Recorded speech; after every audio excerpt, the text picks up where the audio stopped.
All right, guys, bang, bang. I've got a special treat for you. I have Jim here with us, so I appreciate you taking the time to do this. Thank you. Thanks for having me. For sure. Let's just jump right into your background. Maybe you can give us a quick overview of what you did in the past and then the business you've been running for the last 20 years or so. All right. Well, in the beginning, there was light, and I graduated from Marquette University in 1984. So maybe we could talk Big East basketball a little bit later on, because that's kind of my passion right now. Went to New York, worked on Wall Street, was there at First Boston during the 87 crash, kind of giving some people an idea of how freaking old I am right now. 1990, came back to Chicago, working for a brokerage firm called Arbor Research and Trading, which is a fixed income brokerage firm. I still am with them to this day. They are my marketing partner. I spun myself off in April of 98. So I've just had my 22nd anniversary as an independent research firm, Bianco Research. We put out a lot of research on the macro space, politics, demographics, that kind of stuff. It's more suited for fixed income people, but not exclusively fixed income people. We have a number of equity types and a number of other types that like to hear what we talk about. So we cover a lot of different things as well too. I live in Lincoln Park. I can walk to Wrigley Field because everything in my life revolves around something related to sports. I'm glad I wore the Yankees cap to record this then if you're a diehard Cubs fan. Yes, you're the evil empire, but we'll go to that day we'll go in that later. Absolutely. So let's just start with kind of a 10,000 foot view of how you currently evaluate where we are on the economy side, right? Just if you had to give kind of a 2 minutes, this is what's happening. Let's start there, and then we can get into some of the nuanced views and research that you've put out recently. Yeah. So we are undergoing the most significant event of this generation right now. The virus came upon us without anybody knowing about it. It's going to have, I think, long-lasting an impact. The wishful thinking on Wall Street is we're just going to sit here and talk to each other on Zoom for a little while, and then it's going to go away. And it's all going to be January 2020 again once we go back. We'll get back most of the way, but we're not going to get back all the way. I think there's going to be some long-term changes. There's going to be some deglobalization. But I think we're going to look at this period just like we talk about pre-war, post-war, pre-crisis, post-crisis. There's going to be a pre-virus, post-virus period. And what financial markets have been doing is transitioning to a post-virus period. That it's going to be different. I don't want to say bad or worse because I don't think that. It's going to be different.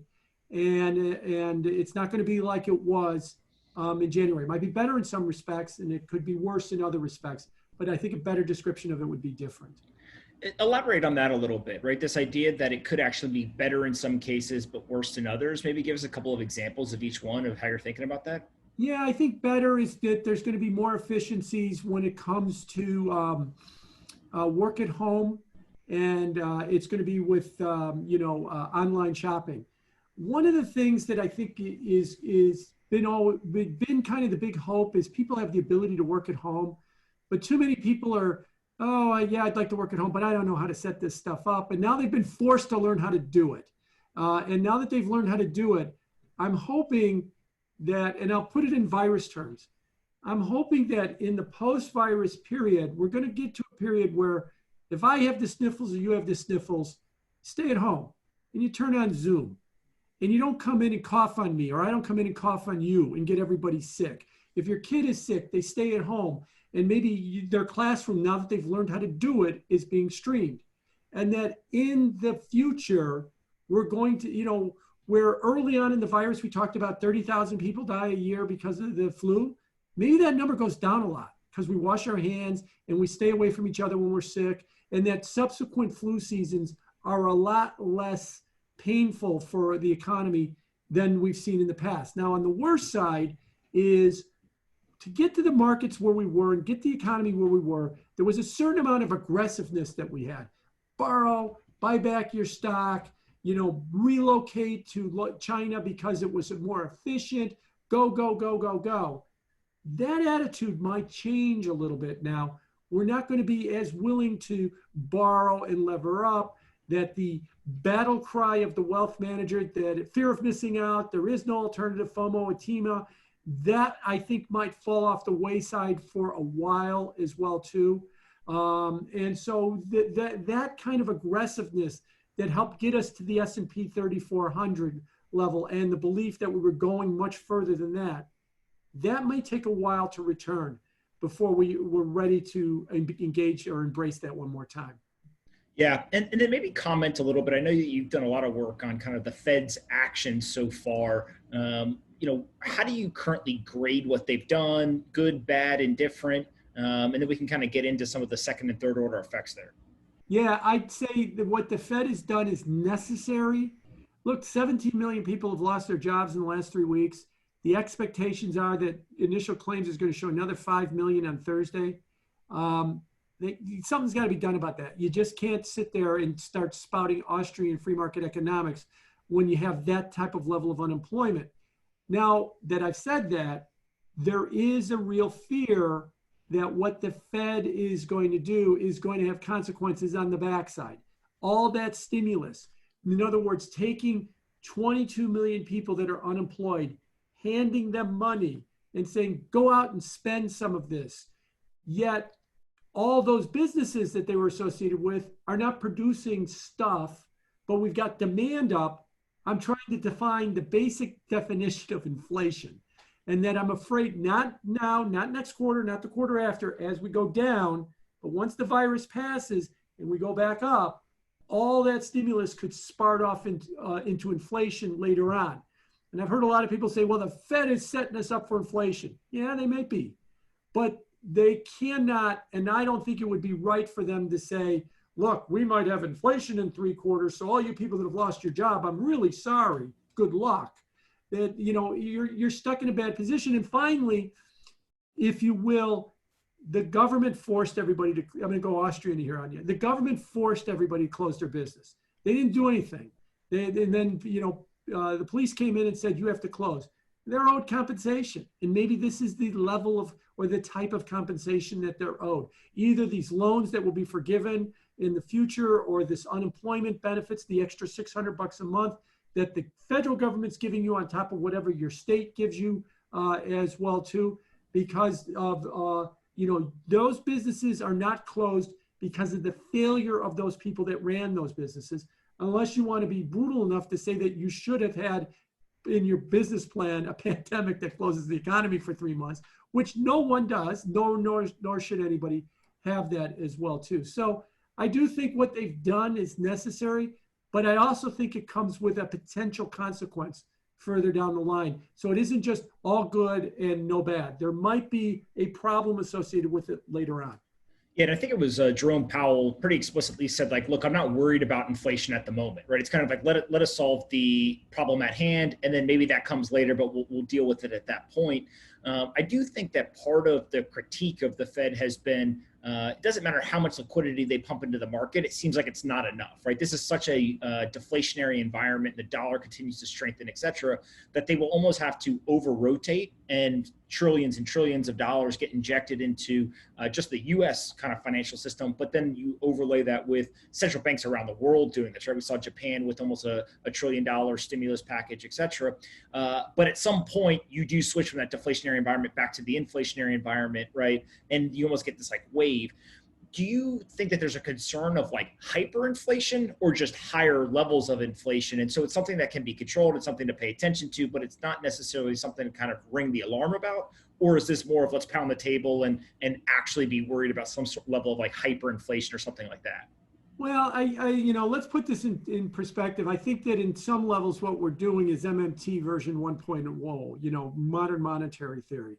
And modern monetary theory always has had the idea that you could borrow a lot higher levels of money because until you produce inflation, and that's when you would stop it. So we'll have to see. Hyperinflation, I feel like that's step 2. Step 1 is, look, for 20 years, we've been talking about where's inflation. And other than a bump here or there because crude oil prices went over $100, it hasn't been evident. Now, maybe, I'll just be happy with the idea that, I'm not happy, but I'll be satisfied with the inflation call if we actually see a bump up in inflation. Then the question becomes, okay, The Fed has had, let me give you an example. The Fed has had this 2% inflation target on core PCE since 2012. 1 month, it's been above that number. In 7 or 8 years, 1 month, it's been above that. It's always been below it. So now that the Fed gets above it for 3 or 4 months in a row, okay, finally got some inflation. At least we got that number up. What do they do about it? Do they start mumbling average inflation target? We don't need to do anything. Let it run hot for a little while. Then I get a little bit more worried that it's going to go. Or do the first signs of inflation, oh, we got to tighten. We got to start taking it back. We got to start pulling it back. We'll have to see. You know, we can all speculate as to what they would do when and if inflation returns. But as any general knows, every good battle plan never survives the first contact with the enemy. You know, and so we'll see what it looks like when we're actually in the war and see how they react to it. For sure. And obviously the quantitative easing is one part of the Fed's actions. I know that you've talked a little bit about kind of the nationalization of markets and industries, et cetera. Maybe share kind of your thoughts there. Yeah. You know, a lot of people that follow the Fed would say to me, look, they're buying commercial paper, both from the issuers in the market. They're buying corporate bonds, both from the issuers in the secondary market. They're buying ETFs. How could the Fed do that? And the answer is they can't. So how are they pulling this off? And the answer is the Treasury's buying this stuff. Each one of those programs, and there's 9 in total, they've created a fund or a special purpose vehicle. With that special purpose vehicle, what they wind up doing is the fancy word the Fed uses is the Treasury will put $10 billion in and be in a first loss position. Well, I know what a first loss position is. That's the owner. I own my company. When it takes a loss, I take the first loss. That's what the Fed is. That's what the Treasury is. The Treasury is buying commercial paper. The Treasury is buying corporate bonds. The Treasury is buying ETFs. That's the federal government. The Fed is providing the financing. The Fed can finance anything or borrow against anything that has the full faith and credit of the United States government. Well, a special purpose vehicle funded by the Treasury satisfies that. So that's how they're doing that. It's the Treasury that's buying that. That's why I say the Treasury is getting involved in these markets and that they're partially nationalizing the markets. There's one other important point about that. You're merging the Fed and the Treasury together into one. On Powell's press conference last Thursday, 3 times he made a point of saying every time they do one of these programs, they need the Treasury's permission. Steve Mnuchin works at the pleasure of Donald Trump. He needs Donald Trump's permission. Trump, for 1.5 years, has been blasting the Fed. Where's my negative interest rates? Why aren't you printing money? If you had done all of that, we'd have the Dow 10,000 points higher. Well, the Fed just handed over the printing press to Donald Trump. Now, he's not going to abuse it now. Everybody's on the same page. They got to get these programs up and running, and they got to do something about those unemployed. But I heard Rich Clarida today say, oh, when the time comes, we, the Fed, will know when to pull back from these programs. Sorry, you got to ask the guy in the Oval Office whether or not it's time to pull back. And he might say no, especially if you think you're going to do it in September, 5 weeks before an election or 6 weeks before an election. He's going to say, no, guys, you're turning those printing presses up faster. I want my 10,000 Dow points back so I can get reelected. That's the risk that they run with this. So it isn't the Fed that's buying it. It's the Fed is financing the U.S. government that's buying this. And that means that the political apparatus has a say in monetary policy, that independence is not there. Another argument for future inflation as well, too. Yeah, and we've obviously seen this in kind of the dictator playbook, right? In a lot of third world countries where somebody gets in charge, they basically get all the assets and they say, start printing. And it hurts the bottom 50 to 75% of the population. Rich people get rich and the dictator gets the richest. But at some point you run off the cliff and you get Zimbabwe, you get Venezuela, et cetera. One of the things that I think is really interesting that you've covered, and there's a fantastic question, is just like, how do we stop the programs, right? Well, what's the end of these programs? There's a lot of people right now that are debating, should we have the program? Should we not? How should they be executed, et cetera? But there's also the question of the end life of them. What's kind of your thoughts there? And maybe do you have suggestions as to how they should be thinking about ending these programs? Well, I think the way that you keep in mind, we did a version of this, not as big in 2008, but the big difference in 2008 was this was all new.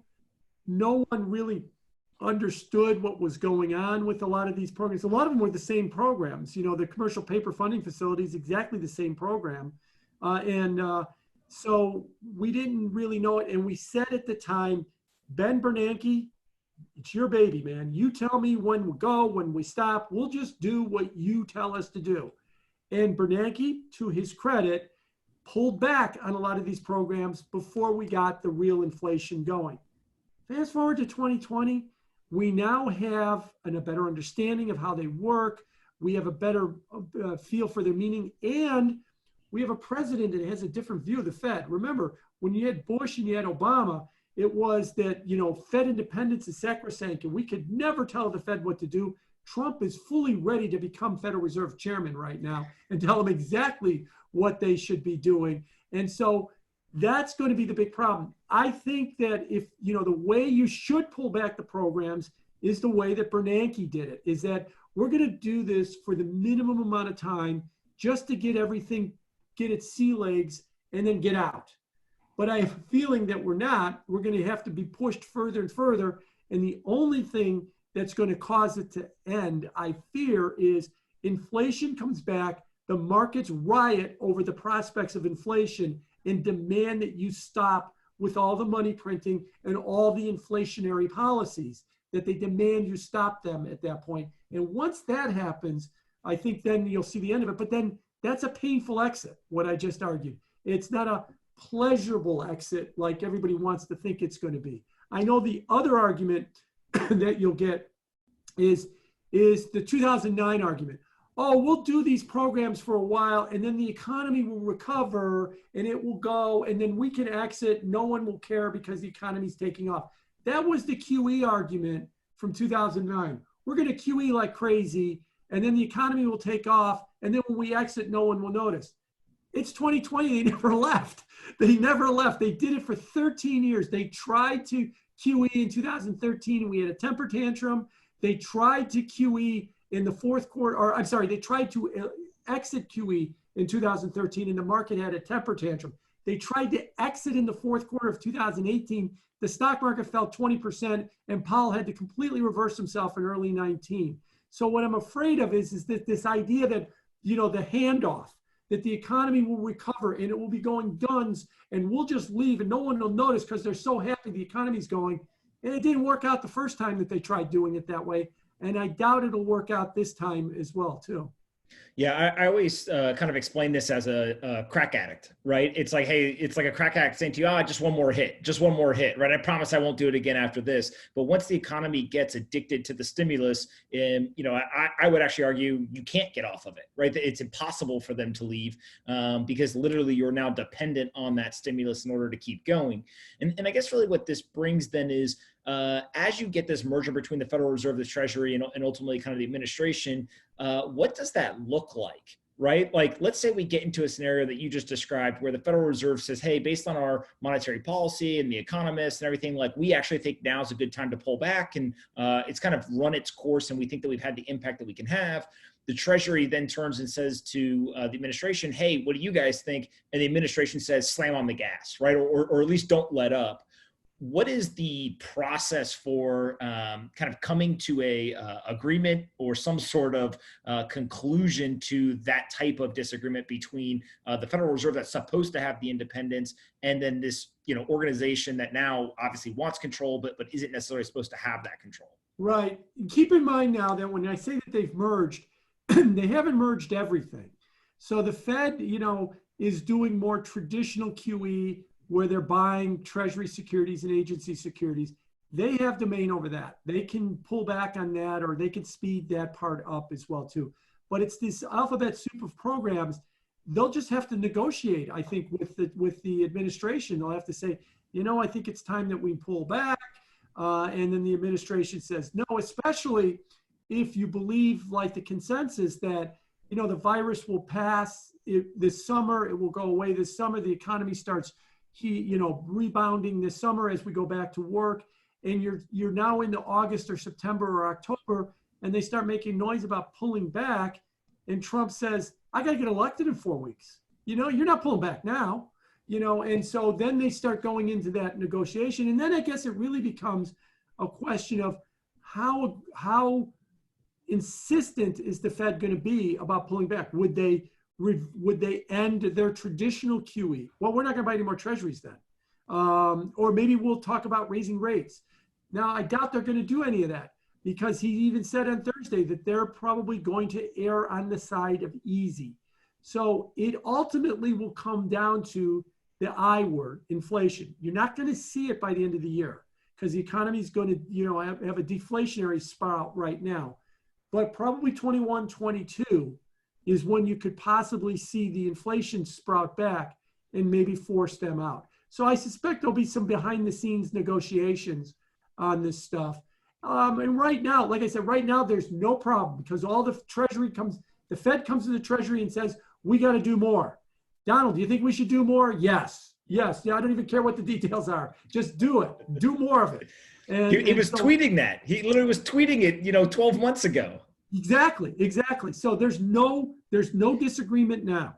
The disagreement comes on the other side when it's, Donald, we got to do less.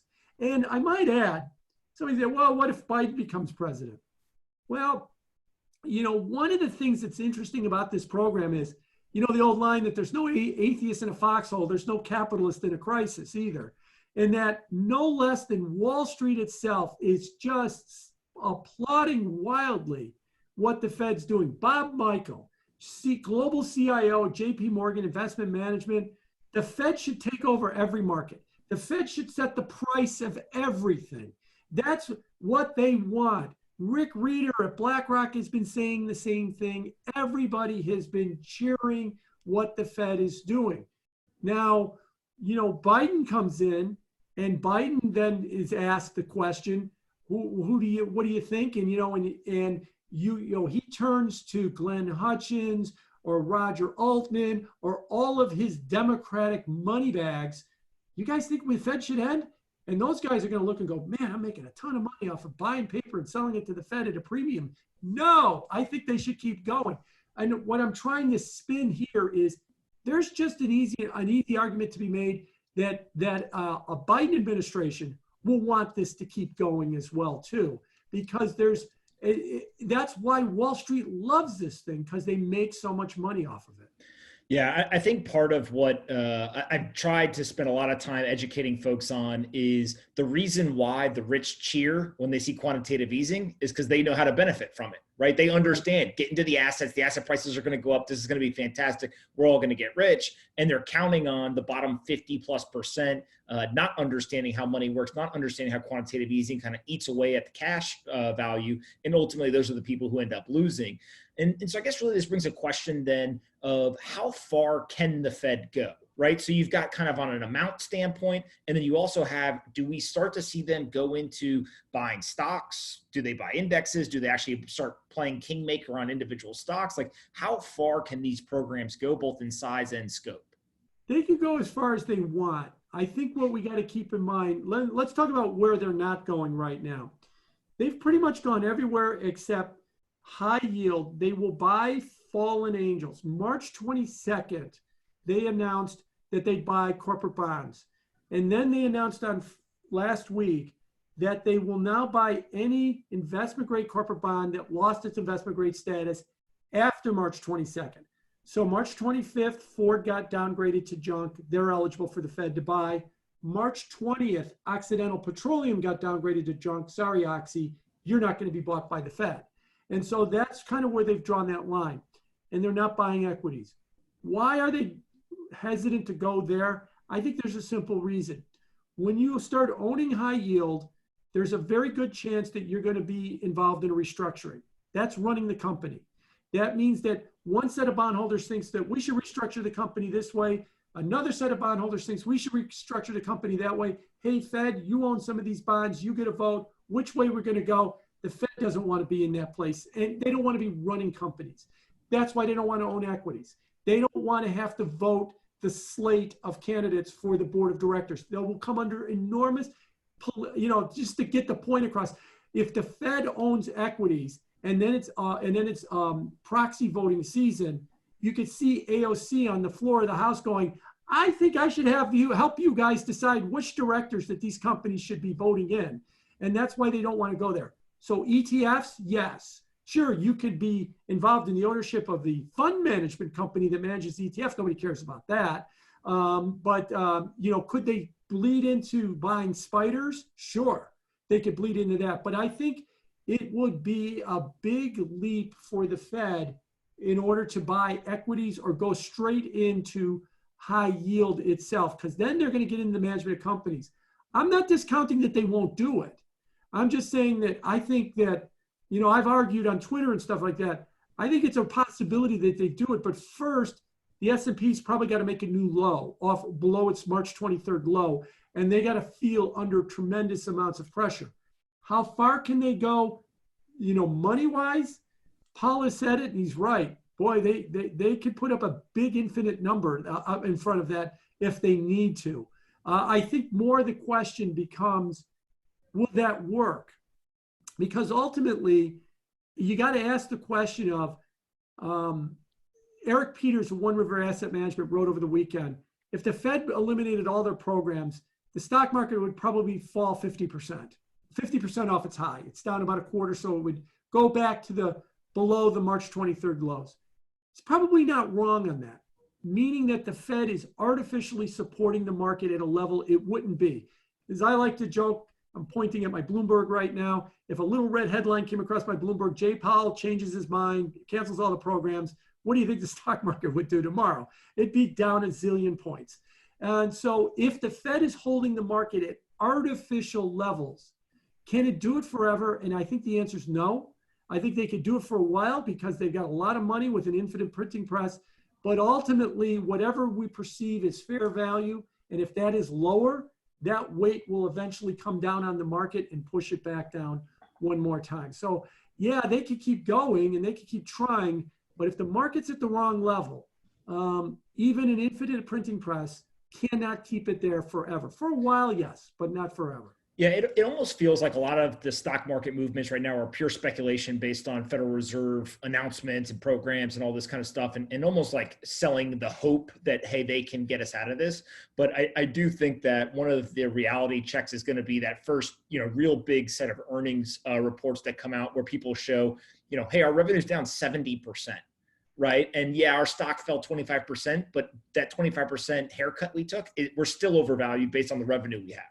Right. And you start to get some kind of, at least an acknowledgement or a highlight of the dislocation between the speculation in the markets versus the reality that a lot of these companies. And I was talking to a buddy who's an accountant, been doing it for a long time. And he literally said to me this morning, he goes, I haven't seen this level of financial carnage that I've seen in the last 3 weeks ever in my career. Right. And he usually is dealing with kind of, small to medium sized businesses, nothing kind of corporate or public companies. And so if that's what's happening on the, kind of everyday Main Street, you got to imagine at some point that reality actually sets in investors' minds as well. Yeah, I agree. If you actually look at this week, Jan Hatzius at Goldman Sachs and Mike Wilson at Morgan Stanley, basically, they abandoned their bearish calls saying that the low is in place on March 23rd and the market's going to go higher. Reason one, the Fed's ultimate printing press. So that's not like a fundamental reason or that the economy's getting better. It's just that, if somebody keeps hitting me in the face with $100 bills enough that maybe I'll change my behavior. And that's exactly what they're betting on that's going to happen. It might work at a strip club, but I'm not sure it works for the entire market in general as well, too. And so that's what's really pushing it. As far as the carnage goes, you're right. The Peter Bookfarb mentioned you got to watch the balance sheets. And I think he's exactly right for the following reason. If your company reports a 70% loss of revenue, you are taking a giant loss and you are losing capital. You are not just going to have a revenue. You're just going to have a miss on your earnings. Your capital position is going to be impaired by that size of loss. It's going to affect the structure of your balance sheet. That takes a while to fix, because you're not going to have you know, like the old saying goes, when we go back, you're not going to get 2 haircuts and eat 3 dinners. You know, those are gone, and that revenue is not going to be all replaced all at once. So you're going to impair balance sheets, and that's going to create time in order to see how long it's going to take. And that's what I think we got to watch in this earnings report. I think Bookfire's got it right. It's not that we're going to watch, yeah, we know the earnings numbers are going to be horrific, but how much did you impair the balance sheet? I think that's what your accountant friend was talking about, is that people's businesses went under and they're drawing against their life savings to keep them going. And they're at real risk of financial ruin here, even though everybody says this will be temporary and it'll go away and everything will be okay. Yeah, part of this really is it leads into kind of the bailout conversation, right? Where if you are one of these businesses, whether you're a Fortune 500 company or you're a small business, you've got to get that balance sheet to a position of strength. And so you can do that through, one of 3 things. You can either inject more capital yourself somehow, especially on the small business side, or you can go out to the equity and debt markets, right? And I think that we're starting to see some of that play out.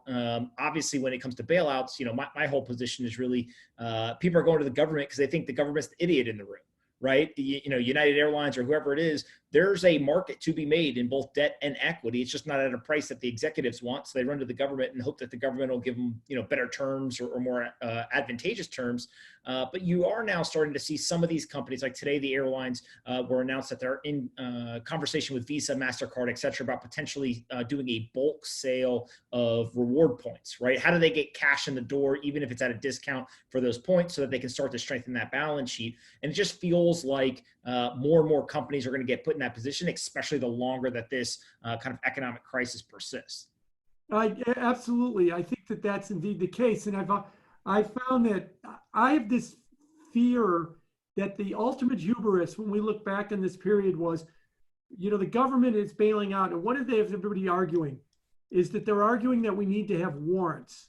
And the reason we need to have warrants, because everybody knows that the government's going to bail out these companies, and then the government's going to make tons and tons of money off of every single bailout. So we need to argue about the terms of the warrants, the terms of the greed. And because the last bailout we did worked out well for some of the warrants as well, that doesn't mean that every one of these is going to work this well. So I have a feeling that while they're negotiating how much money they think they're going to make off of warrants of these bailouts, they're going to wind up realizing that maybe they don't make nearly as much as they think they're going to make. And it comes back to what you said. It's the terms. There's an old saying in the bond market that there are no bad bonds. There's only bad prices. And if you're going to give me financing at a bad price, you're not going to be advantageous to me, bad for the lender. You're not going to make money.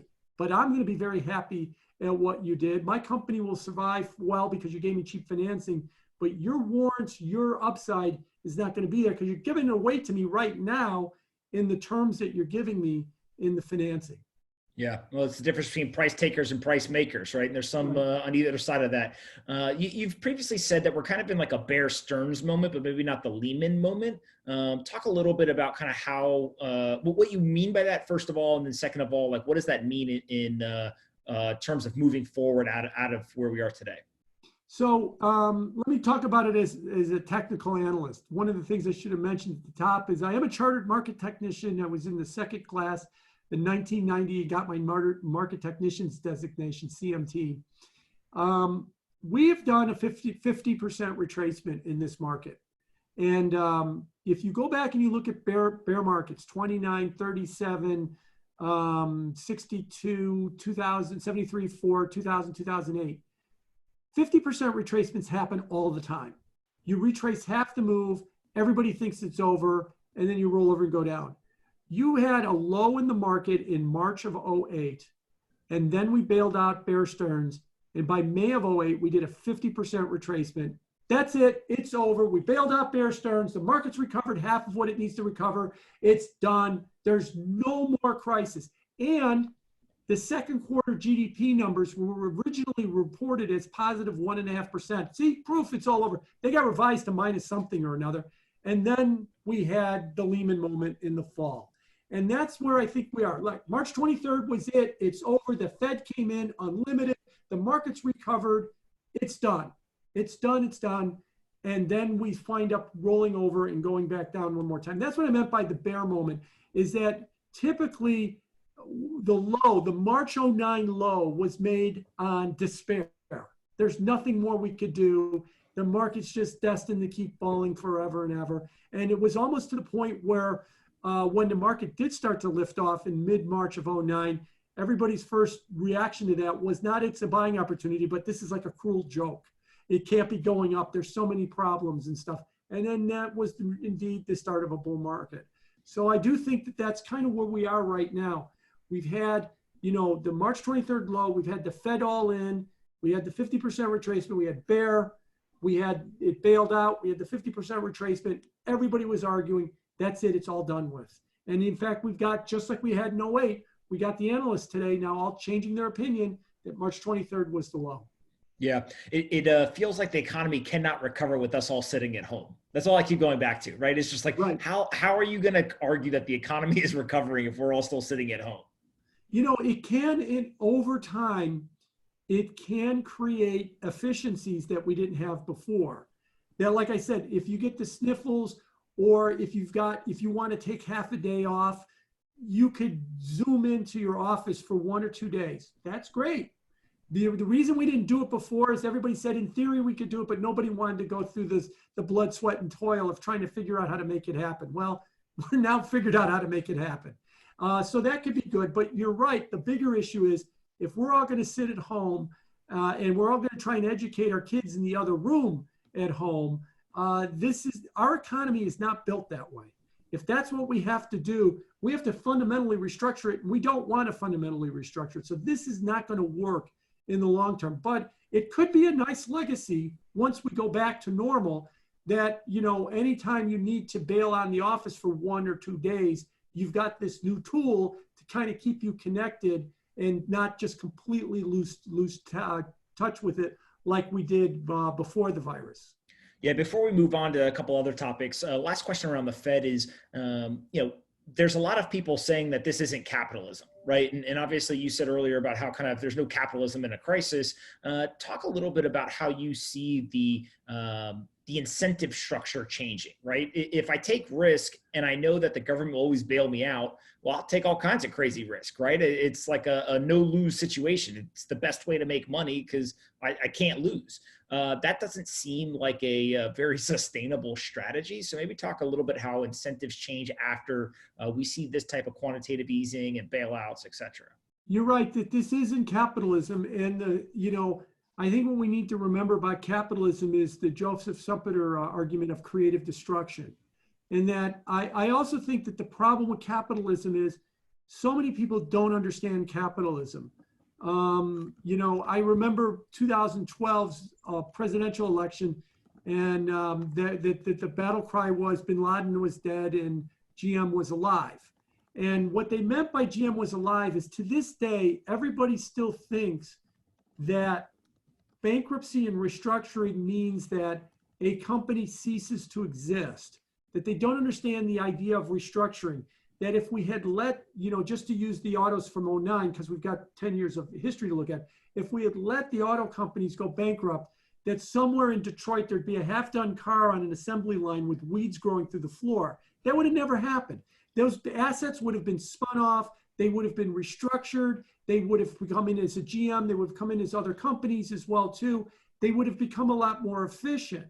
I think what we did with the bailouts of the auto industry is while we bailed out the auto industry, we kept it stuck where it is now so that it opened the door for a company like a Tesla.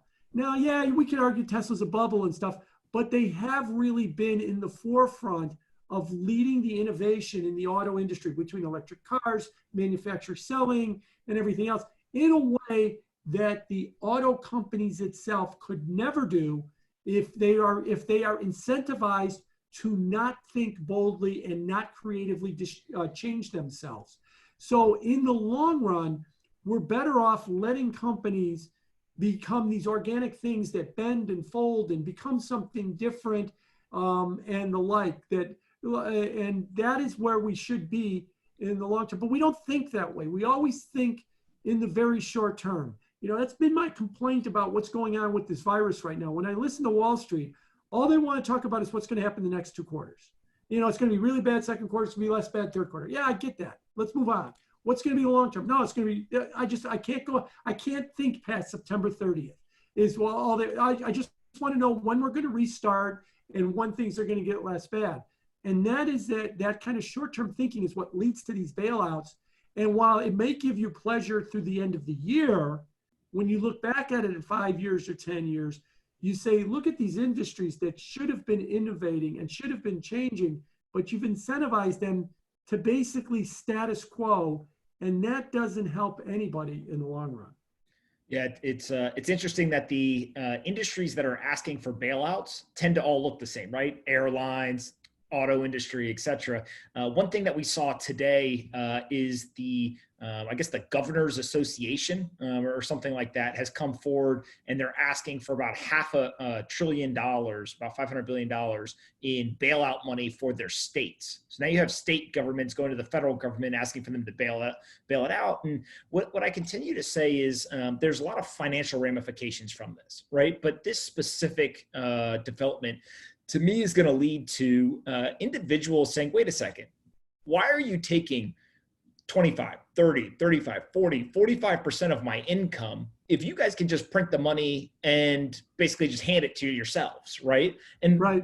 Why is there taxes and all of these structures that, look, there's plenty of people in kind of a small community that they hate taxes, they hate the government, whatever. I'm not talking about those people. I'm talking about the average Joe or Jane on, kind of Main Street business and an employee at a business saying, wait, why am I giving you, a significant portion of my income, and then you guys just go print it and stick it in your bank accounts, and that's your revenue when you run out of money.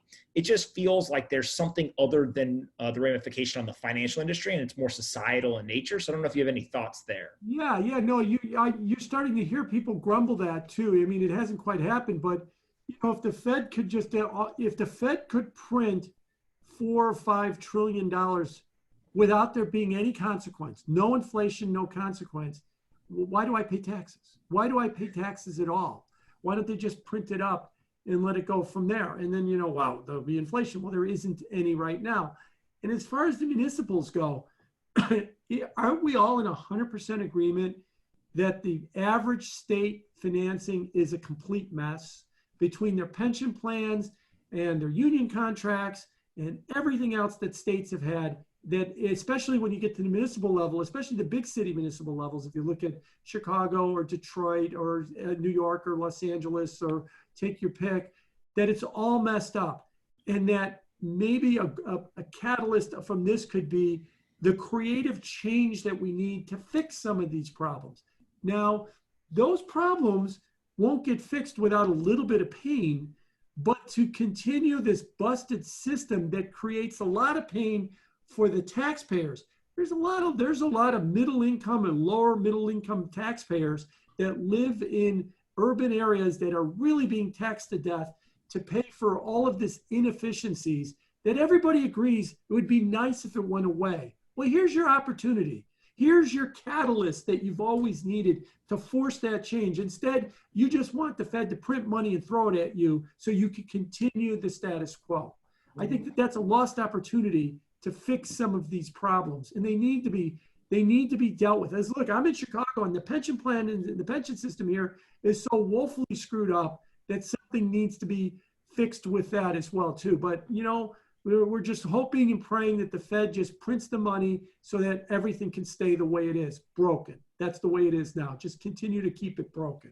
Yeah, one of my favorite things to tell people is I love when everyone says, let's take the money from the billionaires. And I say, hold on a second. So you want to take the money from the people who have shown a propensity to be a good capital allocator and give it to the people who suck at capital allocating, right? Let's go give it to the government and see what inefficiencies they can do with that capital. It seems kind of more destructive than anything.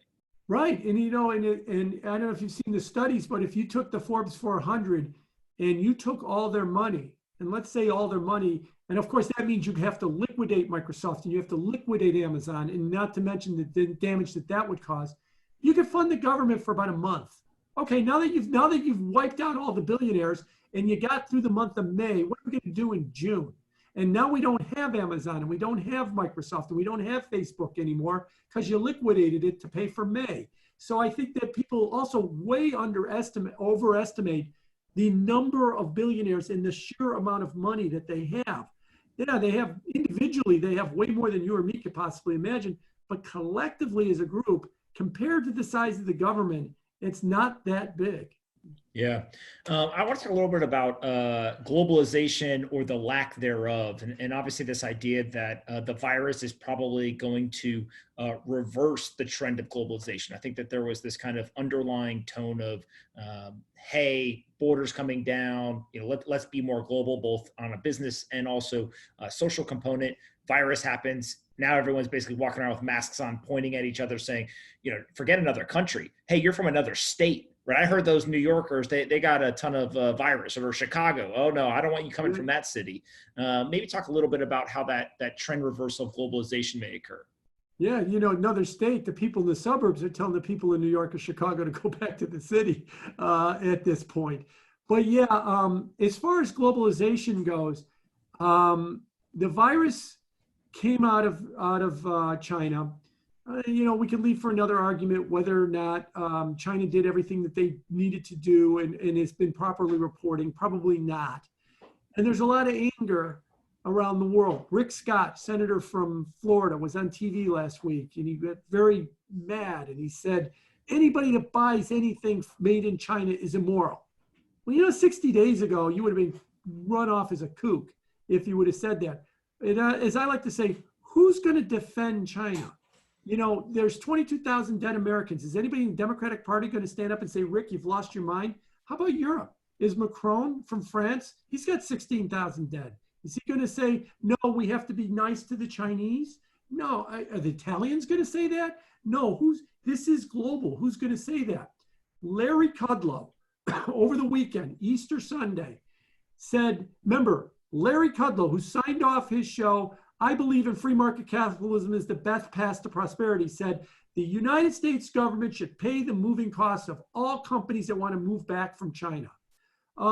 Okay, two things about that. Where's the free market capitalism, Larry? But more importantly, so now we're ready to do that, come the other direction.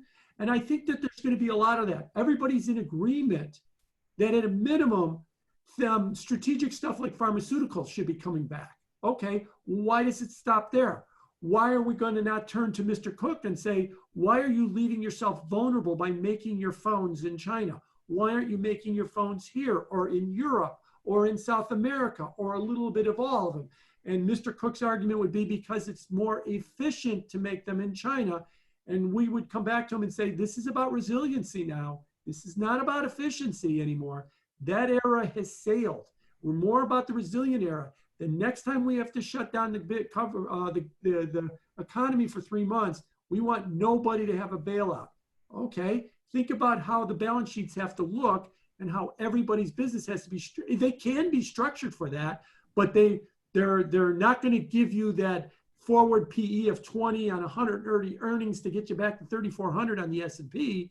You're not going to have that. So I think that deglobalization is going to push back. And governments are going to do that too. When people start pointing at the Trump administration, you could have done more, or the Johnson administration in the UK, you could have done more. They're going to say, it's China's fault. And everybody's going to say, yeah, I agree with you. It's China's fault. And there's going to be no natural constituency to defend China. So I do think you're going to see some of that deglobalization come down, and it's going to mean less efficiency. I didn't make a qualification of whether that's good or bad. It might be necessary, but it is a reality that the reason we're in China is it's more efficient. And if we leave, we're going to be a little less so.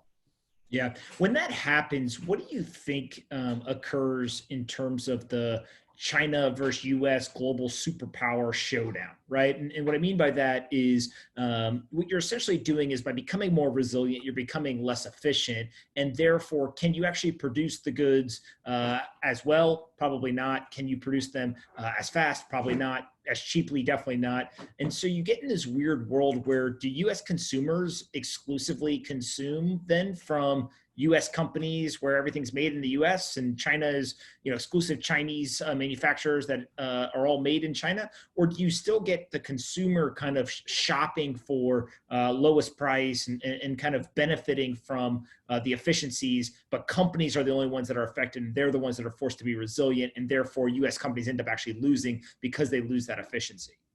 Yeah, I think, first of all, that efficiency, that resiliency will come over time. It won't happen immediately. We won't just wholesale pull out of China. We will start to pull out of China over time. I think from the Chinese perspective, they're going to be under enormous pressure because they're going to see their growth rates peak and they're going to start coming down. Keep in mind the following about China. In the United States, there's 9 cities that have 1 million or more population, and there's 10 cities in Europe that have 1 million or more population. In China, there's over 30. And we learned a new one called Wuhan that had more people than New York City. Probably before November, nobody knew what Wuhan was as well. There's 1.4 billion people in China. Every year, the population of Canada, about 22 million people in China, migrate from the farms in the rural areas, which are really third world, to the cities, which are really first world in China. They're as modern as any city, and they're looking for a job. And as long as China's growing fast, they can bring those people and they show up sometimes with no shoes on. And they say, here, sit down at this thing and do this like this for 14 yuan a day. And you can send it back to your family on the farm. And they're happy to do it. Now they come to the city and they don't have that growth rate anymore. And they don't have that. And there's going to be resentment and anger. And they pile up in the ghettos in these cities and they get mad. Why don't I have a job? And they create a lot of social unrest in China. So China is going to be under the gun to try and rectify this. Now, the way that China is going to rectify this, I think, is real simple, is China needs to be more transparent. Let the world in. Let the world see what's going on. The next time 3 people have a cough in China, people from the West can go down and see, is this a pandemic or is this nothing, instead of waiting for you to give me, your spin and hide it. The Chinese government's communist government's never going to do that. So they're going to have some change. On the flip side, we're going to have that change too. We're going to have to see us pull back. While we pull back, I think it's going to fall on the companies themselves in order to eat that loss. Their margins are going to have to get squeezed over time. It will only be as the process is unfolding is that you're going to see then them be able to pass those costs along. Because remember, I think what's going to happen is companies are going to be forced to become more resilient. There's going to be rules. There's going to be twisting of arms. You got to get out of China or something like that. And then they're going to get out of China, but then they always won't be the lowest cost producer, but they're going to have to be forced to price to the lowest cost producer. And that's going to make them squeeze their margins as well too. So this will be a process that will take some time. And again, I'm not suggesting that this is catastrophic in any way, but what I am suggesting is if you're waiting for 15% earnings growth and 20 forward PEs to just power the market forever and ever, that era may have ended already. And we're going into a different type of era. It doesn't mean the stock market goes, down 90% like the Great Depression, but we're not going to go back to the old highs for a while, at least one cycle before we can kind of figure it out. Yeah, so this kind of leads to the conversation of what happens or what can people do moving forward, right? And basically the situation right now is we're in this deflationary environment. We're getting tons of liquidity injected around the world into the financial system. We'll eventually move into that inflationary environment.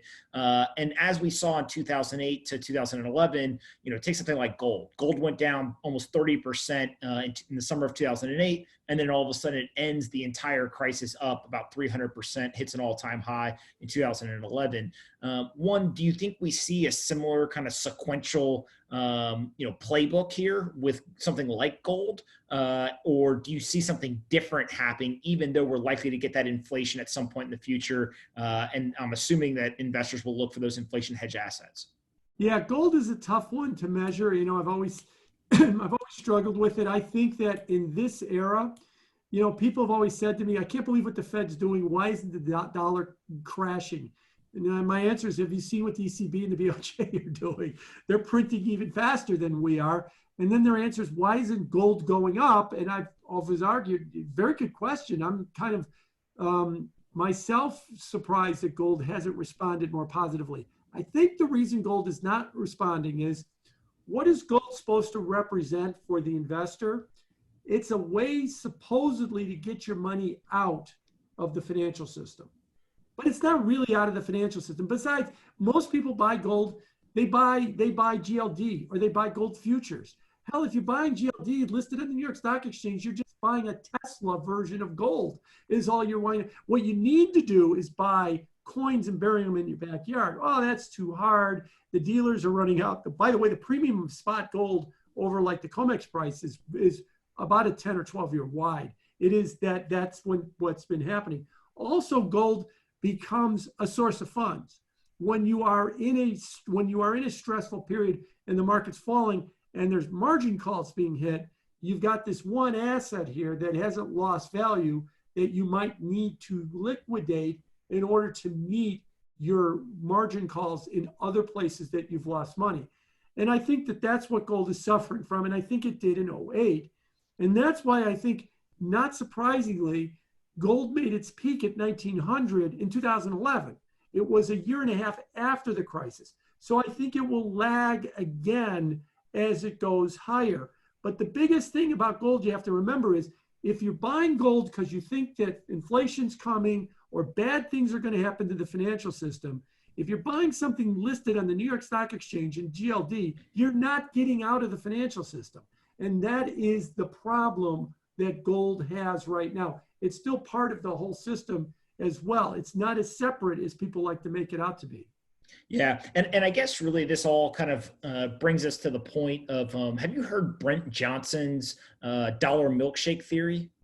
I've heard of it, yes. Go Okay, ahead. so basically his whole idea is central banks around the world inject liquidity into the financial system. They're essentially making a milkshake, right? They're kind of, everyone's throwing their liquidity in to this cup, but only one asset gets to have the straw, right? That asset sucks all the value into it. And his theory is the dollar milkshake. So obviously the dollar is that asset that gets to hold the straw, and we're having all of that liquidity ultimately seek out the dollar. And so what you see around the world is the dollar strengthening, other currencies are selling off or losing value against the dollar. You see other assets, cross markets selling off, and the dollar continues to strengthen. And kind of a classic deflationary environment. What I'm wondering is, does this help to accelerate kind of the strengthening of the dollar, and then ultimately the need for the weakening of it? Will this accelerate people looking to get outside the system, right? Does this drive people to gold, to crypto, to other things where they feel like they're getting out of the system? Or is that more something simultaneous that happens, but isn't necessarily a driver of that action? Yeah, I think the first part, Brent's got it right, that everybody's racing to the dollar. And they're racing to the dollar for two reasons. Reason one, everything... Remember now, let's remember that the dollar is the reserve currency. What that means is 90% of world trade is in dollars. We quote the price of crude oil in dollars. We quote the price of gold in dollars. If you are Chinese and you want to do a trade for Brazilian timber, you're quoting the price and paying for it in dollars is what you're doing most of the time. Maybe in rare exceptions, they'll accept yuan or they'll want real, but the most of the time it's always done in dollars. So the world needs dollars for two reasons. One is because there's trade that their economies have slowed, their trade is down, they need to get their economies going, so they need to amass dollars, especially the Chinese.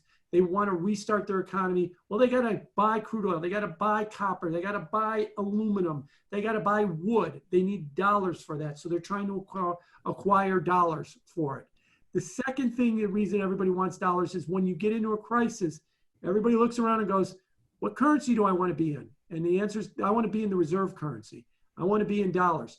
So I've had this argument with people in Europe. I can't believe that the dollar is going up. Why? You think that we want to run the euros when there's a problem? I want, because ultimately, if I want to buy crude oil, or if I want to buy a copper, I still got to go back to dollars for it as well. So that is why I think there's this giant need for dollars, the safe haven currency, and because it's the thing that we do trade with. To your second question, well, will this accelerate the need or the desire for people to find another reserve currency. I think they've been desperately looking for one for 10 years. I think, to quote Winston Churchill, the dollar is the worst reserve currency we've ever devised, except for every other one. And so it benefits that there is no alternative. You're not going to, wave a wand and say the euro or the yen or the pound or the yuan. None of those can fill the bill that the dollar fills. I've argued that in theory, the next reserve currency will be a crypto. For a hot second, I thought maybe Libra would do it. But then I thought for sure I was onto something, because the first thing that they did when they announced Libra was they dragged Marcus in front of Congress and ripped him a new one because they were afraid of what Libra represented. So I'd like to say that the next currency will be a crypto. It probably doesn't exist yet. I don't know when it will exist and which one it will be, because it needs to be both a medium of exchange and a store of value. Well, Bitcoin might be a store of value, but it's not a real good medium of exchange. Maybe there's some others like Ether or something like that you could argue are a better medium of exchange, but they're not a good store of value. So we're on the path for it. I've used the analogy of, if you remember early on in the search engines, we used to have Lycos, and then that went bankrupt. And we had Alta Vista, and that went bankrupt. But we had the idea, one of these guys is going to be a really good search engine one day. Then we got Yahoo, and it became the fastest company to become an S&P 500 company. We thought that was it. Then we got Google, and then everything changed. Well, we're waiting for the Google of cryptos to show up, and we're probably somewhere in the Lycos Alta Vista era on our way to the Yahoo era before we get to Google. And then I think that would be the new reserve currency. And I don't think that the next reserve currency will be some government-controlled crypto. I think it will be outside of their reach is where it would go. There's no reason to have a government-controlled crypto takeover. You've got the dollar.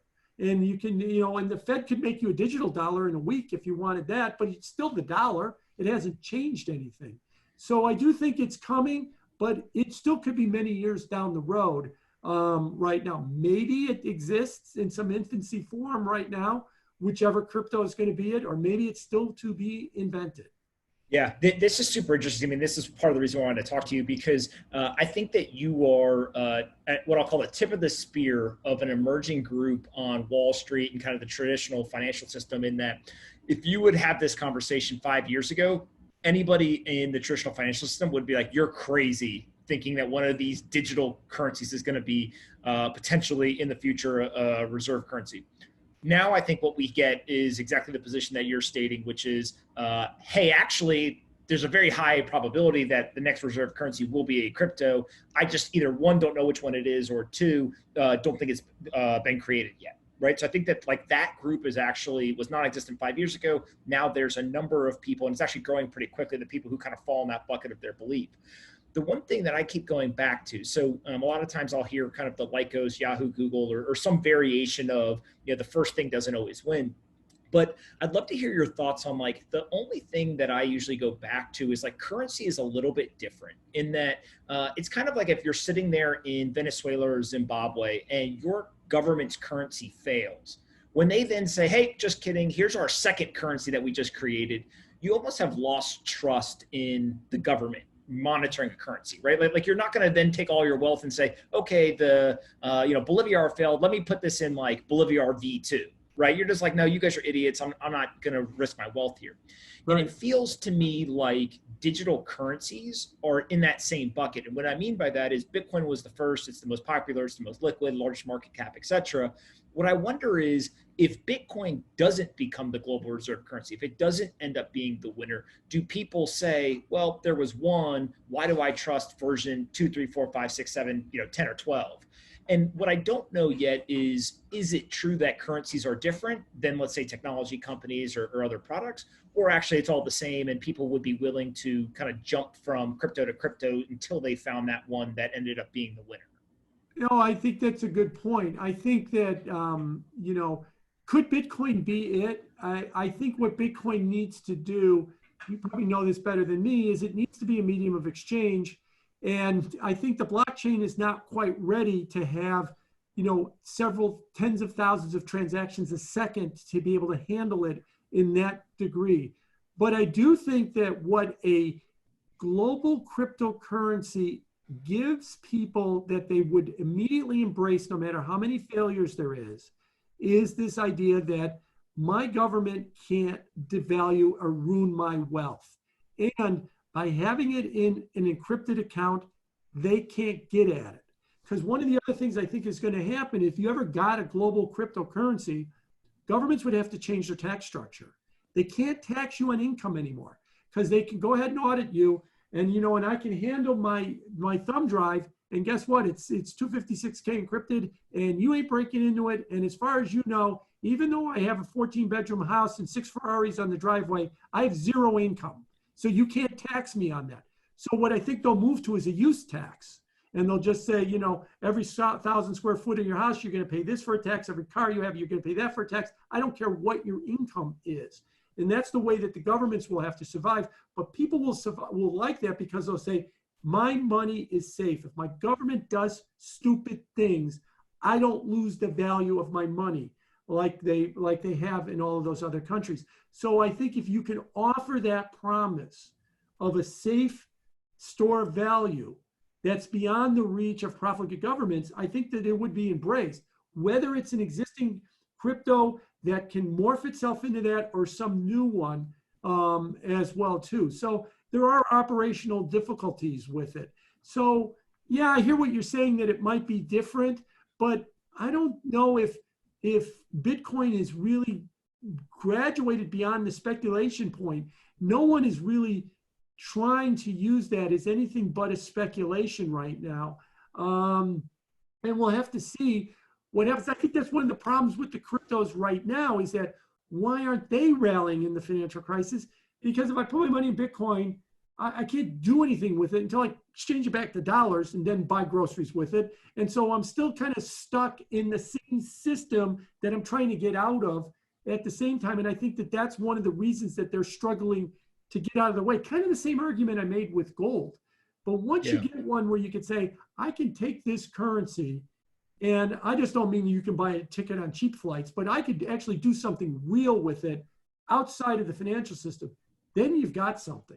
And you've really got something going, if Amazon could do it, that would really be the game changer at that point. Yeah, I think one of the things that you're really highlighting here, right? And some of the stuff you said, I agree with some of it. I have other thoughts as to how it happens, but I think it's less important for the main point of like this separation of state and money, right? And if you would have talked about this 10 years ago, I mean, you're the anarchist of anarchists, and literally people would have thought you were crazy.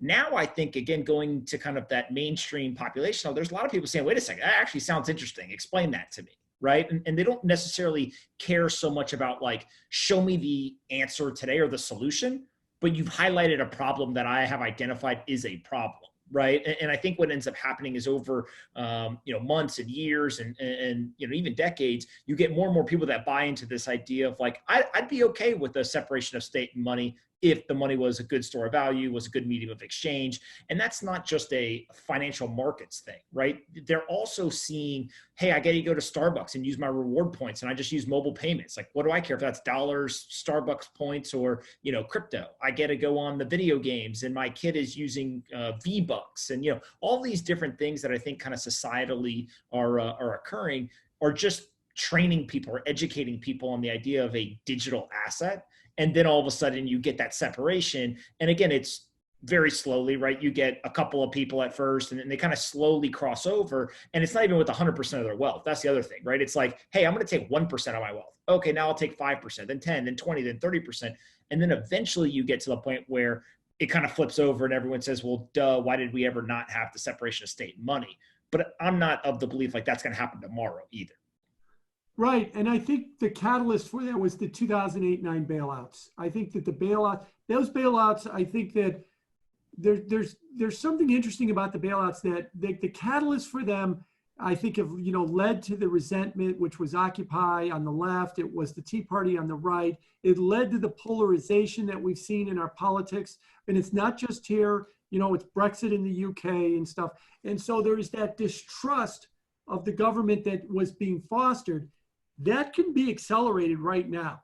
Even though we're doing paycheck protection plans and all this other stuff, if the perception is at the end of the day that the wealthy are being cared for and that everybody else is not being cared for as well, that could really start pushing this idea that we need to separate money from the government because the government doesn't take care of us, being the middle class or the broad population. It just takes care of the select elite, pretending like they're trying to take care of us. And so you can definitely see that. And I think you're absolutely right. I think also 10 years ago, if you talked about a digital currency, most people didn't know how that was supposed to work.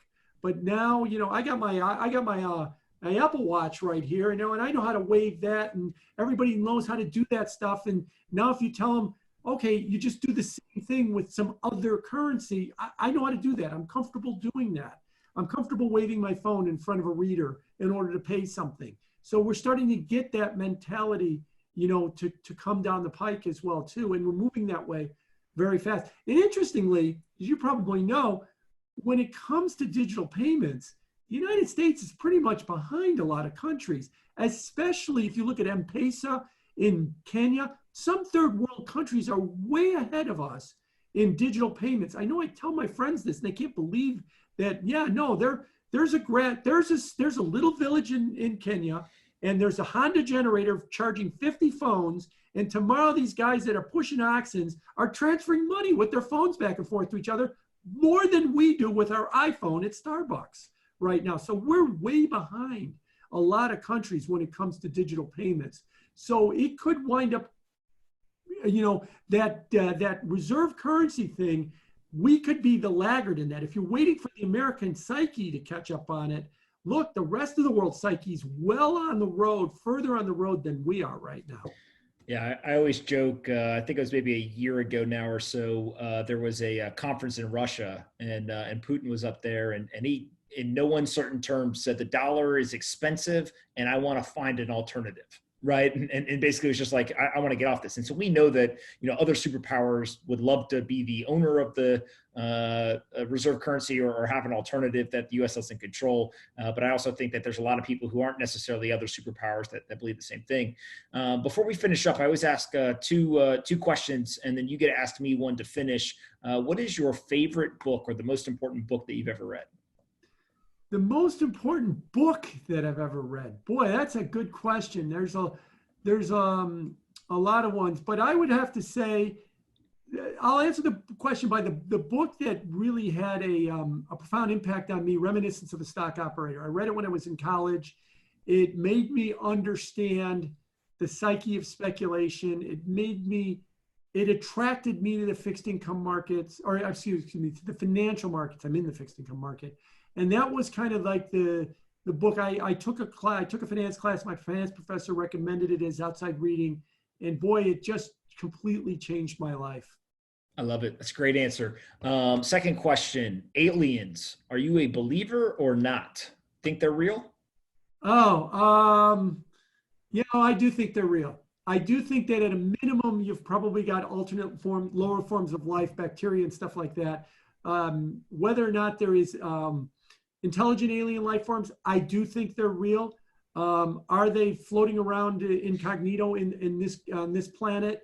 I do love sci-fi, but I'll go with no on that question yet. They're still stuck in their solar system, and we're stuck in ours. Yeah, I think that's probably a pretty safe bet. Is if I had to bet, I'd take the same thing. What one question do you have for me to finish up? When is opening day? Since you got a Yankees cap on. I actually am of the belief they are going to all sports. This is not just baseball, but all sports are going to start playing without fans in the stands for some period of time.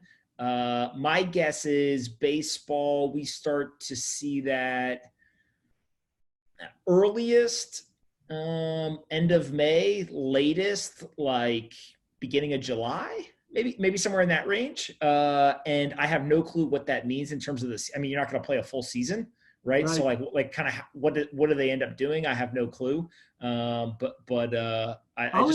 interject on that one for you since we're talking about baseball for 5 seconds. Have you seen the plan that they've got that they would play with no fans to make it more cost efficient and everything? They would play it in Arizona. That they would have all the teams in Arizona. That way, when they have to do an away game, it's a 20-minute bus ride down the road to another minor league stadium because you don't need a stadium for 50,000 as well. So, and they'd move all the Florida minor league teams to Arizona as well too. But bear in mind, because I'm a big baseball fan too, only 25% of their revenue comes from TV. They're if you're still going to pay Bryce Harper $38 million a year and you're losing on the gate, you're going to take a big hit to have him on your team. Yeah, I think part of this is what do you do? Like, there's a lot of ramifications. Like, what do you do if you're playing at a minor league baseball stadium and now somebody breaks the home run record? Right. And people could say all day long, hey, it was still baseball. It may be. Also, I saw a plan at one point. Major league pitchers, right? Yeah. And then I saw a plan at one point that they were multiple players had said that they were willing to play double headers multiple times a week to like catch up on games. And I was like, yeah, they say that now when they're sitting on their couch, but they get, 6 weeks into playing 3 to 4 double headers a week. And they're just like, dude, what are we doing? You know why they're saying that? Because the Players Association has agreed to get paid pro rata. So if they're only going to play 81 games, they're only going to get half their pay. So yeah, let's double up because I want to get 162 games and I want to get paid. Yeah. But the owners are not going to want it because they're, like I said, 3/4 of their revenue is you're playing in front of 40,000 people at Yankee Stadium or Wrigley Field. And if you're just broadcasting it locally on TV, on the Yes Network or on the new Marquee Network for the Cubs, you're not going to be making enough money to pay those $200 million payrolls is what they're going to wind up having happen. So it's going to be a tough one. Football is a little different because they make more than half their revenues off of TV. So they could play those in empty stadiums and as television content and probably get by a lot more. And plus it doesn't start until September and we should be at a different point with the virus back then as well too. Yeah, for sure. It's going to be interesting to watch play out. Listen, Jim, I really appreciate taking the time to do this. Where can people find you on the internet and also go find the research you guys crank out? So best place would be my Twitter feed at Bianco Research or our website, biancoresearch.com. But I would start with our Twitter feed as well. Or look me up on LinkedIn if you're on LinkedIn. Those are the two social platforms that I traffic most frequently.